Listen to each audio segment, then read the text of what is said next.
नमस्कार, मैं हूं किरण। डेली लाइन के न्यूज फाइल बुलेटिन में आपका स्वागत है। इस बुलेटिन में हम आपको बताएंगे कि कांग्रेस केंद्रीय चुनाव समिति की बैठक में आज बची हुई लोकसभा सीटों पर किन उम्मीदवारों के नामों पर मुहर लग सकती है। साथ ही बताएंगे कि आज बीजेपी के दिग्गज नेता कहां-कहां रैलियां और जनसभाएं करने वाले हैं। इसके साथ ही बताएंगे कि 26 अप्रैल को हुए दूसरे चरण के चुनाव में कितने प्रतिशत वोटिंग हुई। लेकिन उससे पहले नजर डालते हैं आज की हेडलाइंस पर। कांग्रेस केंद्रीय चुनाव समिति की दिल्ली में बैठक आज। अमेठी और रायबरेली सीट पर प्रत्याशियों का नाम होगा फाइनल। राहुल और प्रियंका गांधी पर लग सकती है मुहर। पीएम मोदी आज कोल्हापुर और गोवा में करेंगे जनसभा। अमित शाह गुजरात में 3 जनसभाओं को करेंगे संबोधित। सीएम योगी यूपी में 3 रैलियों को करेंगे संबोधित। दूसरे चरण में 13 राज्यों की 88 सीटों पर 68.49% हुआ मतदान। यूपी में पिछले बार की तुलना में 10% कम हुई वोटिंग। मणिपुर में पिछले 1 साल से हिंसा जारी। कुकी समुदाय के उग्रवादियों ने सीआरपीएफ पर किया हमला। 2 जवान शहीद, 2 घायल। लखनऊ के इकाना स्टेडियम में आईपीएल का मैच आज। आमने सामने होंगी राजस्थान रॉयल्स और लखनऊ सुपर जायंट्स की टीम। ट्रैफिक पुलिस ने जारी की एडवाइजरी। बात करते हैं पहली खबर की। जौनपुर के पूर्व विधायक धनंजय सिंह को जौनपुर जेल से बरेली जेल शिफ्ट किया गया है।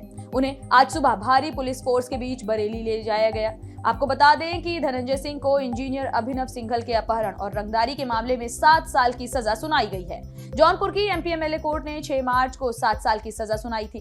तब से वे जौनपुर जेल में बंद हैं। वहीं धनंजय सिंह की पत्नी श्रीकला बसपा के टिकट से इस बार जौनपुर सीट से लोकसभा चुनाव लड़ रही हैं। बढ़ेंगे अगली खबर की ओर। कांग्रेस केंद्रीय चुनाव समिति की आज दिल्ली में बैठक है। बैठक में लोकसभा चुनाव के लिए बची हुई सीटों पर प्रत्याशियों के नाम फाइनल किए जाएंगे।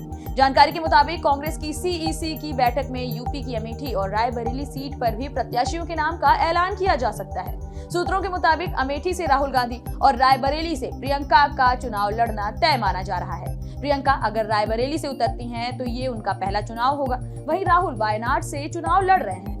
वायनाड में दूसरे फेज में वोटिंग हो चुकी है। अमेठी और रायबरेली सीट पर नामांकन की आखिरी तारीख 3 मई है। यहाँ 5वें फेज में 20 मई को वोटिंग होगी। सूत्रों की माने तो राहुल प्रियंका 30 अप्रैल तक नामांकन भी कर सकते हैं। आपको बता दें कि अब तक 317 लोकसभा सीटों के लिए कांग्रेस ने उम्मीदवारों की घोषणा की है। इस बीच लोकसभा चुनाव के 2 फेज के लिए वोटिंग भी हो चुकी है, जिसमें 11 राज्य और 3 यूनियन टेरिटरीज की सभी वोटिंग पूरी हो गई है। बढ़ेंगे अगली खबर की ओर। लोकसभा चुनाव के दूसरे फेज का मतदान 26 अप्रैल को पूरा हो गया। अब तीसरे चरण के प्रचार के लिए सभी दलों के नेताओं ने अपनी अपनी रैलियां और सभाएं तेज कर दी हैं। इसी कड़ी में प्रधानमंत्री नरेंद्र मोदी आज यानी 27 अप्रैल को 2 राज्यों में चुनावी प्रचार करेंगे। वे महाराष्ट्र के कोल्हापुर और गोवा के वास्का में सभाएं करेंगे। दूसरी ओर केंद्रीय गृह मंत्री अमित शाह आज गुजरात के दौरे पर हैं। वे गृह राज्य के 3 लोकसभा क्षेत्रों में जनसभा करने वाले हैं। साथ ही अमित शाह रोड शो भी करेंगे। अमित शाह पोरबंदर, भरूच और पंचमहल लोकसभा क्षेत्र में जनसभाओं को संबोधित करेंगे। इसके बाद वे शाम को वडोदरा में रोड शो करेंगे। दूसरी ओर उत्तर प्रदेश के मुख्यमंत्री योगी आदित्यनाथ आज हाथरस, फिरोजाबाद और औरैया में जनसभा करने वाले हैं। रुक करेंगे अगली खबर का। समाजवादी पार्टी के राष्ट्रीय अध्यक्ष और कन्नौज लोकसभा सीट से प्रत्याशी अखिलेश यादव ने चुनावी प्रचार तेज कर दिया है। अखिलेश आज कन्नौज दौरे पर हैं। वे कन्नौज में रोड शो करेंगे। इस दौरान सपा अध्यक्ष कन्नौज वासियों से संपर्क साधते हुए उनसे वोट मांगने की अपील भी करेंगे। बढ़ेंगे अगली खबर की ओर। लोकसभा चुनाव के दूसरे फेज के दौरान भी मणिपुर में हिंसा की खबर सामने आई है। यहाँ उखरुल जिले में 2 मतदान केंद्रों पर ईवीएम और वीवीपैट मशीनों में तोड़फोड़ की गई। आपको बता दें कि आउटर मणिपुर सीट पर पहले फेज में भी वोटिंग हुई थी। वहीं हिंसा को लेकर मणिपुर कांग्रेस ने वोटिंग के दौरान गड़बड़ी का आरोप लगाते हुए इलेक्शन कमीशन को लेटर भी लिखा है। कांग्रेस ने लेटर में राज्य भर के कई पोलिंग बूथ पर रीपोलिंग की बात कही है। इसके साथ ही कांग्रेस ने लेटर में अज्ञात हथियारबंद लोगों पर ईवीएम तोड़ने, बूथ कब्जाने, वोटिंग में धांधली समेत जबरन वोटिंग की घटनाओं का जिक्र करने का आरोप भी लगाया है। बढ़ेंगे अगली खबर की ओर। 18वीं लोकसभा के चुनाव के लिए 26 अप्रैल को दूसरे चरण में वोटिंग हुई। देश के 13 राज्यों और केंद्र शासित प्रदेशों की 88 सीटों पर वोटिंग का प्रतिशत 67.98% रहा। सबसे ज्यादा त्रिपुरा में करीब 79.66% वोटिंग हुई। महाराष्ट्र में 59.63, बिहार में 57.81 और सबसे कम वोटिंग उत्तर प्रदेश में 54.85% के आसपास हुई। 2019 के आम चुनाव में इन सीटों पर 70.05% मतदान हुआ था। पहले फेज में 19 अप्रैल को 21 राज्यों की 102 सीटों पर 63% वोटिंग हुई थी। वहीं दूसरे चरण की वोटिंग के साथ ही देश के 11 राज्य और 3 केंद्र शासित प्रदेशों में लोकसभा की सभी सीटों पर वोटिंग पूरी हो चुकी है।